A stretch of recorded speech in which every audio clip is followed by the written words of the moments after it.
It's one of my favorite times of the week here on the RP Show, the weekly Canadian Football League Players Association Players Spotlight, presented by Sober Carpenter Non-Alcoholic Craft Beers. On his bye week, Brett Lauther, Saskatchewan Roughriders number 12. One of my favorite players in all of pro football joining me today on his bye. How you doing, Brett? What's up, bro?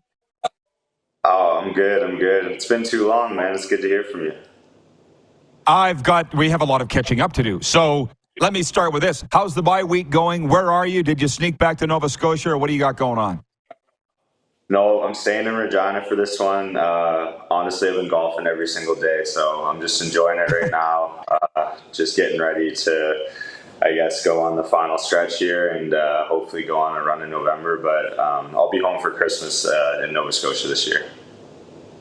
Gotcha. Well, Brett, by the way, if they were voting right now for MVPs, you're mine for the Saskatchewan Roughriders. I've been on record of saying that. And that's with my head and my heart.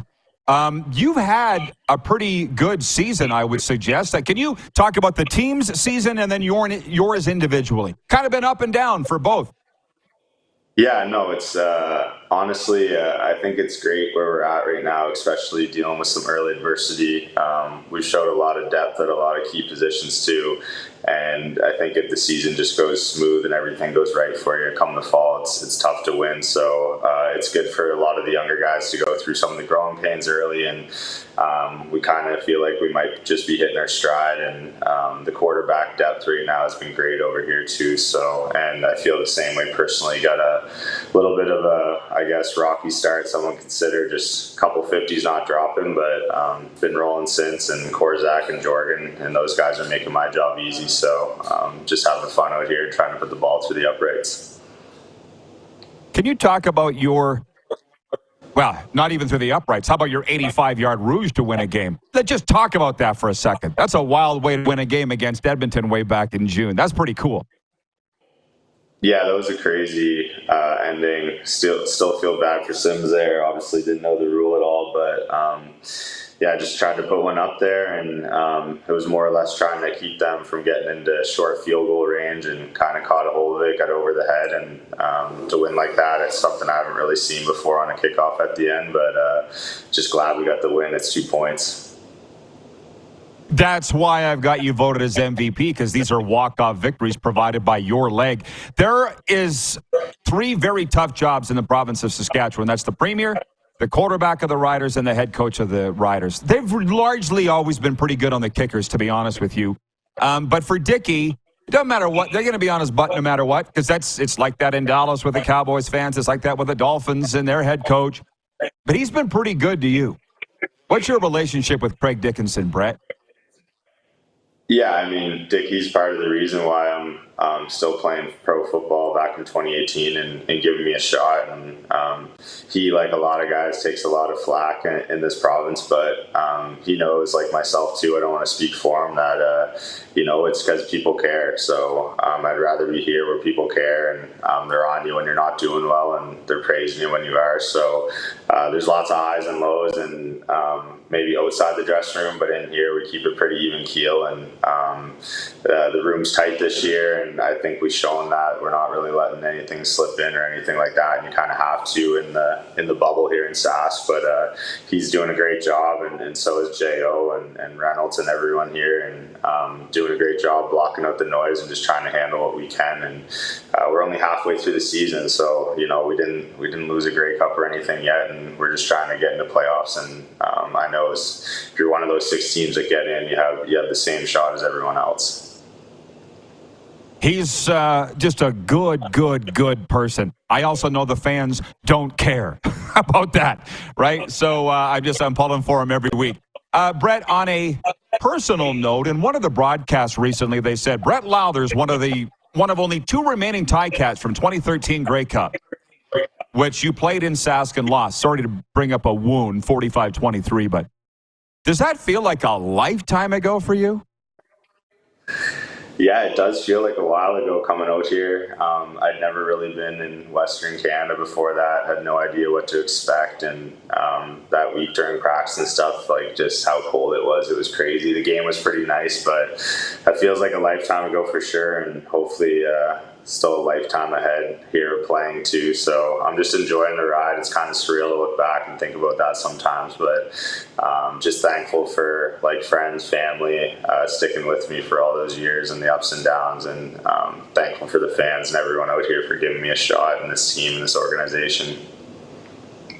Well, I completely spaced out after they said you were one of two. I don't even know who the other is if they said it. Who's the other one? Do you remember? I mean, I know Simone Lawrence was on that team. I think Oh, there you go. Jeremiah Stoley, too, was still there.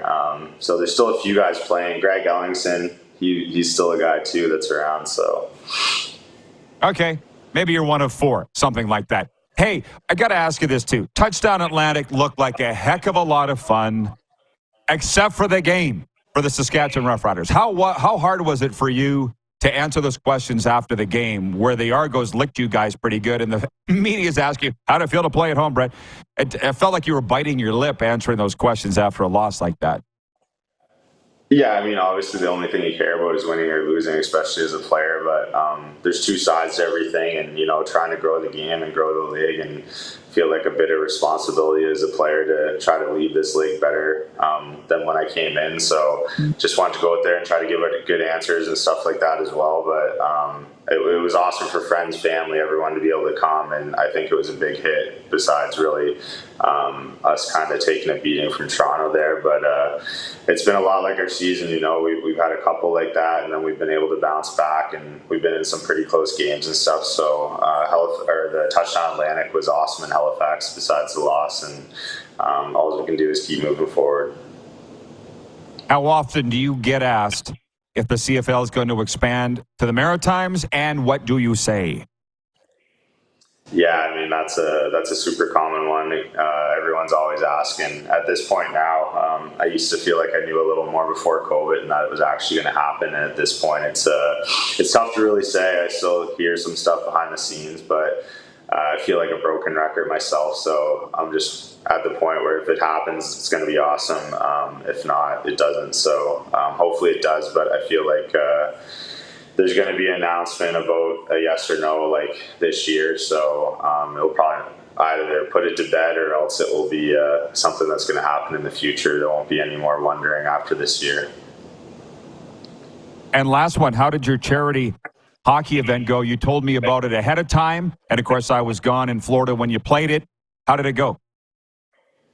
I mean, I don't think it could have went better. I'm actually going to the first meeting right after this call for next year, and it was such a big hit that we've got people signed on for multiple years now as sponsors. All the feedback from the players and the post review we did couldn't have went better upstairs. I know it was a lot of stress and headache for a lot of people behind the scenes for the first year to get something like this off the ground, but for me, my heart was full after that. It was a ton of fun. We raised $25,000 in the very first year to donate to kids sport across the province. Had so many volunteers, so many people helping, and now going forward, I just think it's going to be bigger and better, and we kind of got the ball rolling, which was the hard part, and each and every year I feel like it's going to be a lot more fun. There's some cool things I can't really talk about yet that we're going to announce this year too, and hopefully you can make it up some year, because it's a blast on the ice and off the ice. We had a lot of fun after bringing Bagger and Getz and a bunch of the boys back in town. It was a good time. So I can't really say enough about it and all the people that were able to pull it off. Just a big thanks to all of them. That's amazing. Well, I'm very proud of you for doing that. And someday we'll tell the story. I don't even know where we were. You might have to remind me. But you leaned over to me and said, Rod, I'm a better hockey player than I am a football player. And do you remember where we were? I can't remember. Yeah, I'm sure. But I probably had a few too many drinks in me and was just talking about it. No, I don't think that was that. I don't think it was. All right, Brett, enjoy the rest of your bye. Appreciate the time. No, thanks again, Rod. Appreciate you having me on.